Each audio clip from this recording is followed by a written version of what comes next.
When you feel overwhelmed, what do you do? If you're like most of the business owners and entrepreneurs that I know, in fact, most of the people I know on the planet, chances are you procrastinate. Now, why is that? Well, procrastination really is our defense mechanism for releasing stress. It's a stress releaser. So when you feel overwhelmed and there's just so much that you have to get done, the easiest thing to get rid of that stress immediately is to elongate the amount of time that thing has to get done. And we immediately get a hit that says, hey, that feels better. For example, if there's something that you know you need to get done today, like right now, think about something is that you have to get done today that you're feeling some pressure that has to get done. If I were then to say to you, hey, don't worry about it, no big deal, you can get this done next week, same time. Immediately, you feel better, like, oh, great, I thought I had to get done today, I got another week. You add procrastination, you add time in, procrastination takes over, and you just feel better. Unfortunately, it's kind of an unvirtuous loop, not a virtuous loop, because if you just prolong it, it's still there, and you have to eventually get it done, and then you're going to feel the stress, and then you're either going to elongate it, or you're just going to figure out, man, what else do I have to elongate so I can get this thing done? So the problem is that most of us as business owners and entrepreneurs are so good at just adding stuff to our plate that we stay in this constant state of overwhelm. It's just who we are. And then we read of something, we go, oh, that's a great idea, we should do that. And then we go to a conference, oh, that's a great idea. And then we watch a webinar and we go, oh, that's a good idea. And then we talk to a friend and they go, oh, that's a great idea. And we should just keep adding. That's who we are. We just add and add and add. And then we just get completely overwhelmed. And then the only thing we know to get past that overwhelm is kind of like push stuff off because we feel a little bit better, but it still doesn't solve the problem. So if you want to get out of overwhelm, the answer is very simple. The number one strategy for getting out of overwhelm is very easy. It's something you learned in elementary school. It's called subtraction. That's it.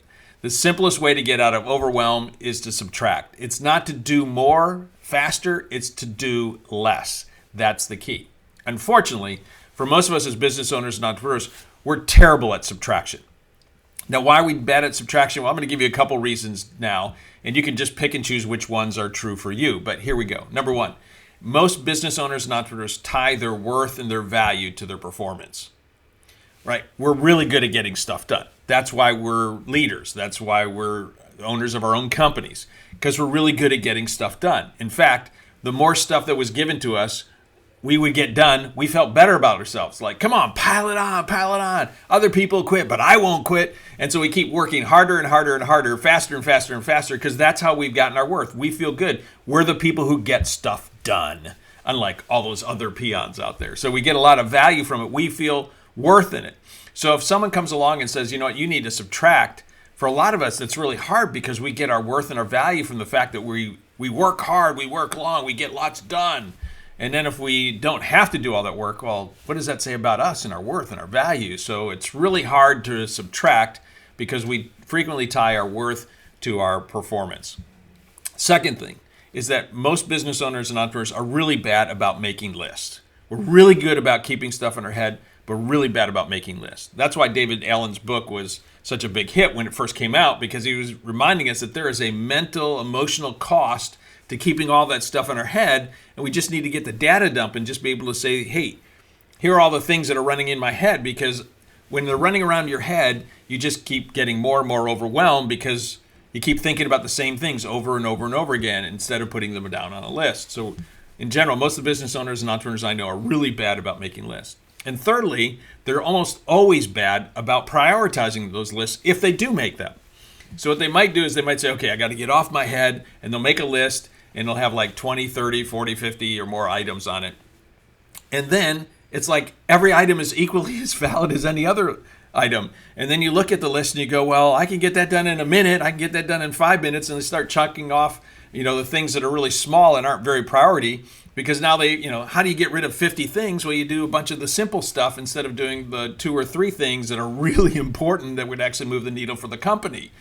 And because they don't prioritize, they're not subtracting because like everything's just equally valid. The fourth thing that they get stuck in is that they are really bad at delegating, and they don't think about delegating all the time.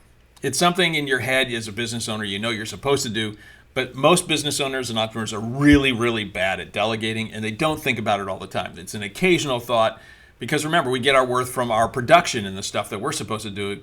So therefore, they're really bad about delegating and they don't think about it all the time. And the last reason is because in general, we don't think about deleting stuff. So you take a list that you might have, and let's say you made a list of 30, 40, 50 items. When was the last time you looked at that list and you thought subtraction first?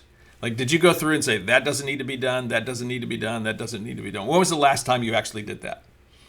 Chances are, even though the 5 things that I just ran through aren't earth-shattering, you probably aren't doing them on a regular basis because you're going, that's who I am, that's what I do. So let's turn it around and let's talk about 5 things you could do that could allow you to get out of overwhelm and be really good at subtraction. Right? If subtraction goes before addition, let's talk about how to do that. Number 1, you have to get your worth not from your performance, but from something else.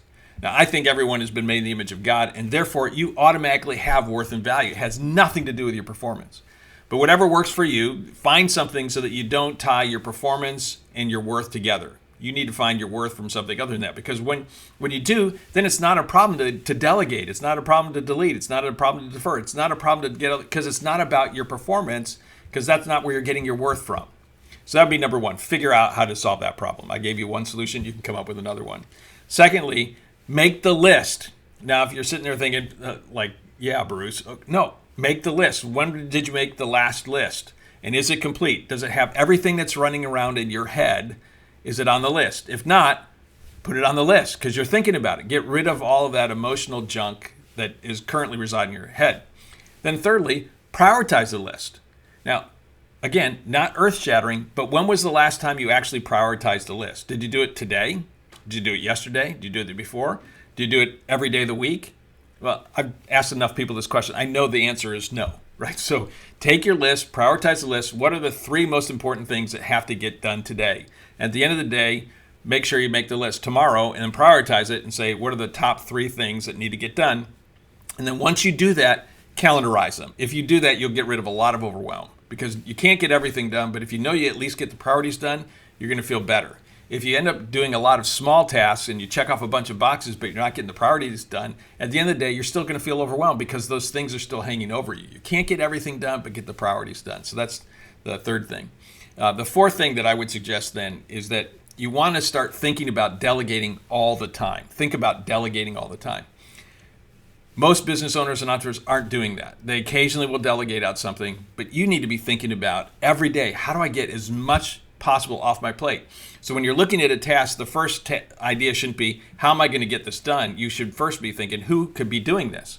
Now, this might mean that you need to hire some new people. It might mean that you need to outsource. It might mean that you need to find some new technology. Or it might be that somebody in your company can actually do it, and then you just have to become good at delegating. Now, in our Biz Scalers Club, we have an entire course on delegation mastery. But if you just start thinking right now about who could I delegate this to and look at your whole list, and make sure you can subtract as many things as possible every single day. Not occasionally, but every day. How can I get more off my list? Because if you start thinking that way, how do I get more off my list? You'll start finding the space that you need to be able to get the things done that really actually move the needle for your business. And then finally, I would encourage you to take that list and before you even prioritize it, just go through and cross off a bunch of items. Peter Drucker, who you're probably familiar with, had a great line years ago. And he said, there's nothing so useless as doing efficiently that which need not be done. Think about that. There's nothing so useless as doing efficiently that which need not be done. Chances are there's some things on your list that really don't even need to be done. They don't need to be delegated out. They just don't even need to be done. So if you took a look at that list, crossed off a bunch of items, you've already subtracted. If you then start delegating, you've already subtracted. If you prioritize, then you're subtracting out of all the 50 things. You're saying, listen, I only have so much time. I'm going to end up doing these things. And if your worth isn't tied to your performance, you're going to feel really good. You're going to get past all this overwhelm because subtraction is going to become the way you're thinking. If you're always thinking about subtraction every day, you're going to create space so that you can start focusing on the things that can move the needle in your business. You're going to have the time to think about what you should be focusing on 3 months from now, 6 months from now, a year from now, and you're really going to fall in love again with your business. And it all comes when you first start subtracting before you start adding. It is one of the secrets to being able to scale a great business. So hopefully you really enjoyed this lesson on the number one secret to being able to overcome overwhelm. It's to subtract. You have a bunch of ideas. Hopefully you enjoyed it. If you did, I encourage you to pass this along to some other business owners and entrepreneurs you might know. If you're watching this by video or podcast, make sure you hit the subscribe button, because my commitment week in and week out is to provide you with actionable ideas and insights that can help you grow and scale a great business. And if you're interested, check out the BizScalers Club at scalingclub.com, scalingclub.com. We provide you with everything you need to know to be able to grow and scale a great business all in one place for a great price. So until next week, to your accelerated success, Bruce out.